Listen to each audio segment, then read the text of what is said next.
DaVinci Resolve 16 est sorti hier et il y a beaucoup de nouveaux outils, beaucoup de choses intéressantes qui vont peut-être changer notre façon de travailler pour certains. Bonjour et bienvenue sur Pixelnight. Oui, DaVinci Resolve 16 vient de sortir et on va faire le tour des choses importantes à savoir. Une vidéo rapide pour faire le point sur cette nouvelle version. Première chose importante, il s'agit d'une version bêta. Si bien qu'il risque d'y avoir de nombreux bugs. Moi-même, j'ai essayé de la charger sur mon PC portable pour faire un petit test et ça n'a pas été possible. Si, je l'ai bien chargé, installé, mais dès que je veux créer un nouveau projet ou démarrer un projet, il sort automatiquement. Donc pendant quelques mois, on risque d'être confronté à de nombreux bugs. Et attention, si vous avez des projets importants, il vaut mieux rester sur la 15. Deuxième info intéressante, il y a toujours une version gratuite et une version payante. La version payante est aux alentours de 300 € comme elle était par le passé. Et la version gratuite doit être toujours très riche en nombreuses fonctionnalités. A noter que la version payante qui s'appelle la version Studio peut être utilisée et chargée avec la même licence que DaVinci Resolve 15. Pas besoin de repayer une licence. Troisième info intéressante. Il y a beaucoup de modifications dans cette nouvelle version, mais la bonne nouvelle, c'est qu'on peut continuer de travailler comme avant. Il y a beaucoup d'améliorations et de choses nouvelles qu'on peut utiliser ou pas. Donc ceux qui sont déjà formés à DaVinci Resolve 15 n'auront pas à tout réapprendre.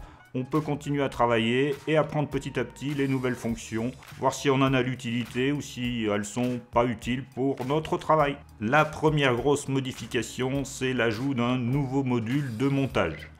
L'année dernière, on avait l'ajout du module Fusion qui permet de faire des effets spéciaux et des animations.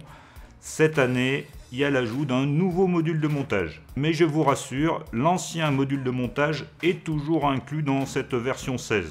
Donc on peut travailler soit sur l'ancien, soit sur le nouveau. On a donc deux modules de montage, un traditionnel qui est l'ancien et le nouveau qui est une toute nouvelle façon de faire des montages dans DaVinci Resolve. L'objectif de ce module est d'être plus simple, plus rapide et de permettre de faire son montage de A à Z dans le module montage jusqu'à l'export. Je vous en parlerai un peu plus quand j'aurai pu le tester. Pour l'instant, j'ai pas pu charger, j'ai pas pu utiliser DaVinci Resolve 16. Donc je vais pas en parler beaucoup plus. Ce qu'on peut dire déjà, c'est qu'on va avoir deux timelines, une très zoomée pour voir ses clips dans le détail et une bien réduite pour pouvoir voir l'ensemble de son montage. Et on va pouvoir travailler simultanément dans les deux. Le visualiseur a été aussi grandement modifié. Il y a accès à de nombreux outils un peu partout, très rapidement. Le but est d'être rapide et efficace. Il faudra voir si c'est ergonomique à l'usage. Parlons maintenant du module de montage traditionnel. Il y a aussi des nouveautés dans ce module de montage traditionnel, celui qu'on avait jusqu'à maintenant dans DaVinci Resolve 15. J'ai noté deux choses, par exemple l'ajout d'un clip d'ajustement, ça veut dire qu'on va pouvoir rajouter un clip d'ajustement par-dessus ces clips et faire des modifications sur ce clip. Et les modifications qu'on a faites agiront sur l'ensemble des clips qui seront en dessous. Un peu comme les systèmes de layer dans Premiere. On ne sait pas les ajustements qui pourront être faits exactement dans ce clip d'ajustement. Deuxième chose dans ce module montage qui me paraît intéressante, l'arrivée de la stabilisation dans l'inspecteur. Donc on va pouvoir stabiliser nos clips directement dans l'inspecteur. Avant, il fallait aller dans le module color avec un tracking. Là, c'est intégré à l'inspecteur. Ensuite, dans le module étalonnage, j'ai noté deux choses aussi intéressantes. On avait déjà des options d'étalonnage automatique ou des options pour matcher différents clips, pour matcher les étalonnages de différents clips. Là, paraît-il, ça a été grandement amélioré. Là aussi, il faudra voir l'usage. Par le passé, ça marchait bien sur certains clips, sur d'autres pas trop. Donc on va pouvoir vérifier ça dès qu'on aura accès au logiciel.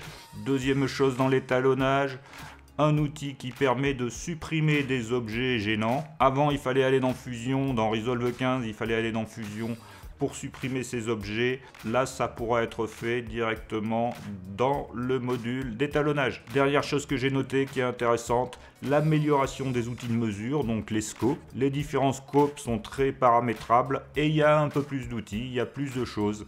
Donc on va pouvoir mieux analyser notre image lorsqu'on va faire les étalonnages. Dans le module Fairlight pour le traitement du son, il y a beaucoup de choses, mais là je suis pas un spécialiste du son, donc je m'étendrai pas. Ce que j'ai noté qui peut être intéressant pour tout le monde, c'est que dans Fairlight, pour la version studio seulement, donc pour la version payante, il va y avoir une bibliothèque de sons et de bruitage qui pourra être utilisée. 500 sons environ, un peu plus de 500 sons qui seront gratuits, qu'on pourra télécharger si on a la version payante, donc gratuit à moitié quoi. Voilà, c'était une vidéo rapide pour vous donner les informations que je trouve intéressantes et que j'ai pu avoir sans avoir pu tester pour l'instant le logiciel. Dès que j'aurai testé le logiciel, je vous donnerai un peu plus d'informations et puis je vous présenterai quelques nouveaux outils intéressants pour tout le monde. Merci à tous, à très bientôt sur Pixel Light. Au revoir.